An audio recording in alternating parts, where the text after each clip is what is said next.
कैसे हैं आप लोग? आई होप कि ठीक होंगे। आज हम लोग बात करेंगे कैंडल स्टिक्स का और थोड़ा सा एडवांस फॉर्म जो कि जापानीज़ कैंडल स्टिक कहलाता है।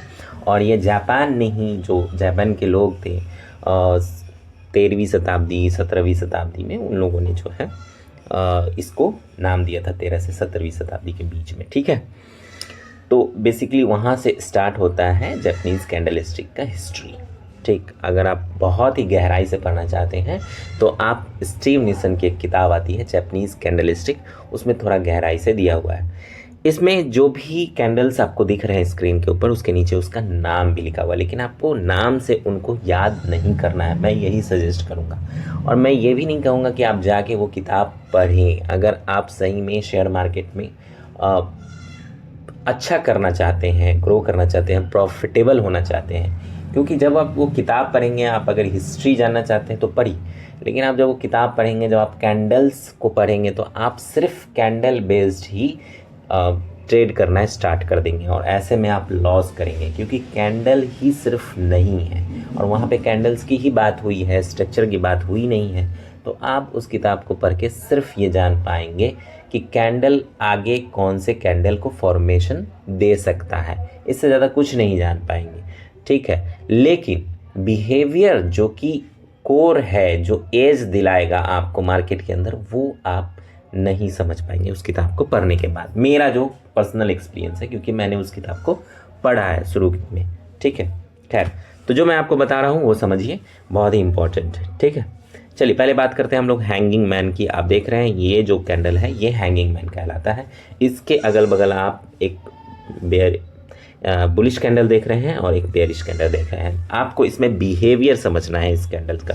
ठीक है, देखिए पहले कैंडल में क्या हुआ है कि यहाँ से बायर्स जो हैं आए, लेकिन ऊपर से आपको ये पुश करता हुआ जो कैंडल दिख रहा है, ये बेयरिश है। ठीक, फिर दूसरे में क्या किया कि बायर्स ने थोड़ा दम दिखाया और ऊपर की तरफ लेके गए, लेकिन ऊपर बायर अभी भी बेयरिश कैंडल है, और जो बियर्स हैं जो उसको नीचे ड्रैग कर रहे हैं मार्केट को, वो है अभी भी अवेलेबल है। तीसरे कैंडल में क्या हुआ है कि यहाँ पे दोनों की लड़ाई हुई है भयंकर। ठीक है, बायर्स की और सेलर्स की। अब इसमें हम ये नहीं कह सकते हैं कि सेलर जीत गया है या बायर जीत गया। आप देखेंगे नीचे से एक टेल है, ठीक है, उसका वीक है, तो इसमें बायर्स है, और जो आपको ये बॉडी दिख रही है इसमें सेलर्स है। ठीक है, लेकिन अगला कैंडल इस जीत को सुनिश्चित करता है कि सेलर्स जो हैं वो पूरी तरीके से हावी हो गए हैं। ठीक है, मार्केट में, और उन्होंने क्या किया है, जो लो है आखिरी कैंडल का, उसको ब्रेक कर दिया है। जैसे ही इस लो को ब्रेक किया, वैसे ही बायर्स जो है वो पैनिक हो गए। ठीक है, वो फिर हारने लगे, और अगला कैंडल जो बनेगा वो पूरा चांस है कि वो बेयरिश कैंडल ही बनेगा। ठीक, और हो सकता है जब इस लो को भी अगर वो ब्रेक करता चला जाए तो फिर नीचे वो अपने सपोर्ट पे पहुंच जाएगा। ठीक है, तो आपको एंट्री कहाँ लेनी है? देखिए, एंट्री आपको वेट करना है, इन कैंडल्स के अंदर आपको वेट करना है, आपको कोई कहीं एंट्री नहीं लेनी है। आपको एंट्री लेनी है जब इस कैंडल का लो टूटता है। जैसे ही ये लो टूटता है और मार्केट यहाँ सस्टेन करता है, वैसे ही आपको यहाँ पे एंट्री बनानी है। ठीक, और आपको जो स्टॉप लॉस रखना है वो यहाँ का रखना है या इस कैंडल के ऊपर रखना है। लेकिन इसमें फिर आपको ये भी देखना है कि आपका ट्रेड मैनेज हो रहा है या नहीं, यानी कि यहाँ से सपोर्ट कितनी दूर है, क्या 1:2 का रेशियो आ रहा है या नहीं आ रहा है। अगर नहीं आ रहा तो आपको ये ट्रेड अवॉइड करना है, अगर आ रहा है तो फिर आपको इसमें एंट्री लेनी है। लेकिन मोस्टली इस तरह के स्ट्रक्चर जो हैं वो आपको रेसिस्टेंस के ऊपर मिलेंगे। ठीक है, तो ऑब्वियस है जब आपको रेसिस्टेंस के ऊपर मिलेंगे तो ऑब्वियस है कि आपका ट्रेड जो होगा वो मैनेज होगा, 1:2 होगा, क्योंकि सपोर्ट जो होगा वो नीचे होगा या काफ़ी नीचे होगा। अगर रेंज में होगा तो आपको घुसना ही नहीं है। रेंज में कभी भी मार्केट में नहीं घुसते हैं, क्योंकि वहाँ ट्रैप चल रहा होता है। चलिए, तो ये था पहला हैंगिंग मैन, हम समझ गए। ट्विजर टॉप को भी आप देखेंगे तो कुछ इसी तरह का पैटर्न बन रहा है।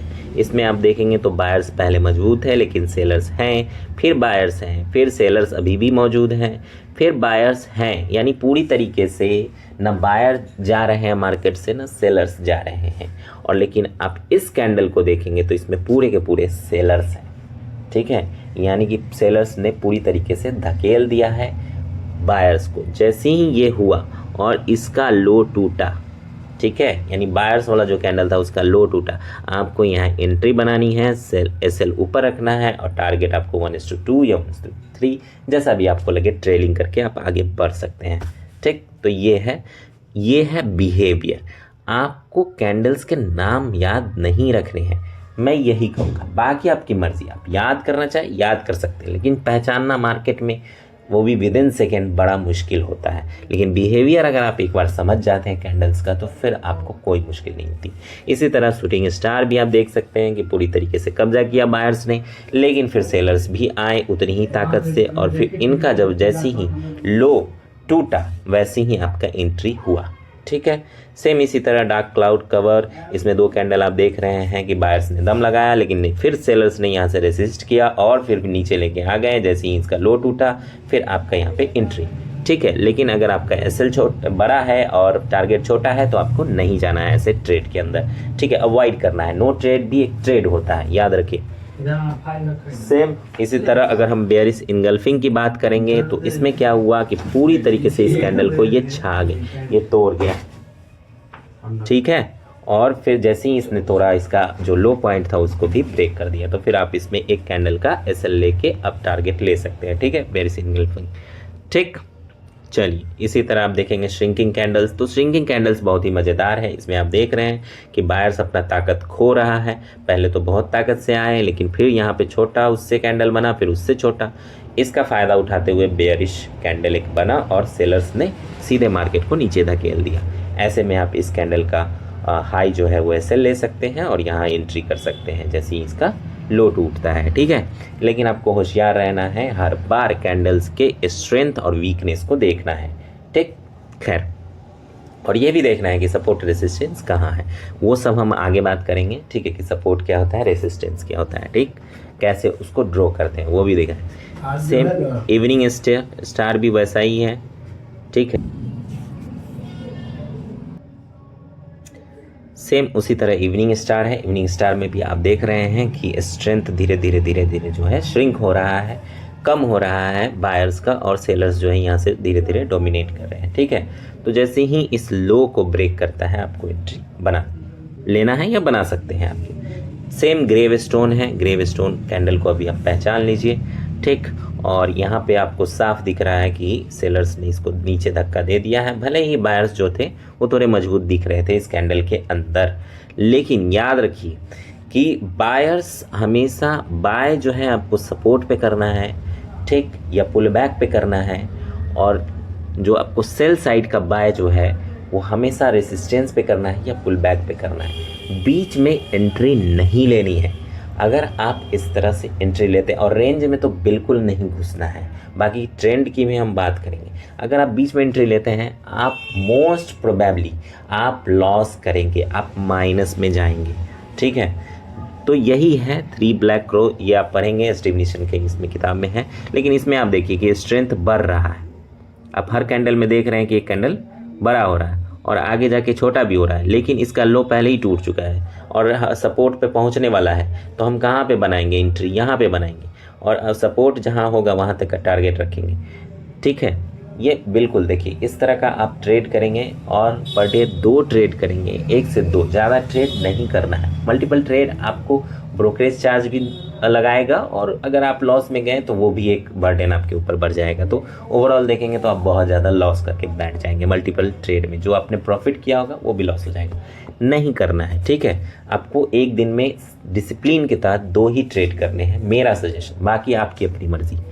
ठीक, सेम इसी तरह बेयरिश हरामी भी है। बेयरिश हरामी आप देख रहे हैं कि ये कैंडल बना है और इस कैंडल में फिर एक जो है बायर्स कैंडल बनने की कोशिश की गई है, लेकिन इसमें आप देखेंगे तो इतना पार्ट जो है, इतना पार्ट वो सेलर्स का है। तो इस तरह आपको घबराने की ज़रूरत नहीं है, ये एक तरह का पुल बैक हो सकता है, लेकिन यहाँ से ऐसा नहीं कि मार्केट ऊपर जाएगा, लेकिन फिर भी इस बिहेवियर को थोड़ा सा ऑब्जर्व करना है, रुकना है, देखना है, ना कि यहीं पे कूद पड़ना है। ठीक, समझ गए? चलिए, आपकी एंट्री यहाँ हो सकती थी। खैर, तो ये था कैंडल स्टिक, जिसके नाम के साथ जो थोड़ा सा है, मार्केट में चलते हैं और बहुत लोग इसको याद करते हैं, पहचानने की कोशिश करते हैं। तो ठीक है, उनका भी ठीक है, लेकिन आपको इस तरह से समझना है कैंडल को। ठीक, बाकी आगे हम लोग बात करेंगे कि इन द मनी क्या होता है, आउट द मनी क्या होता है, सपोर्ट रेसिस्टेंस क्या होता है, स्ट्रक्चर कैसे बनता है, ट्रेंड क्या होता है। ठीक है, ये सब चीज़ें हम बात करेंगे आगे के वीडियोज़ में। तब तक के लिए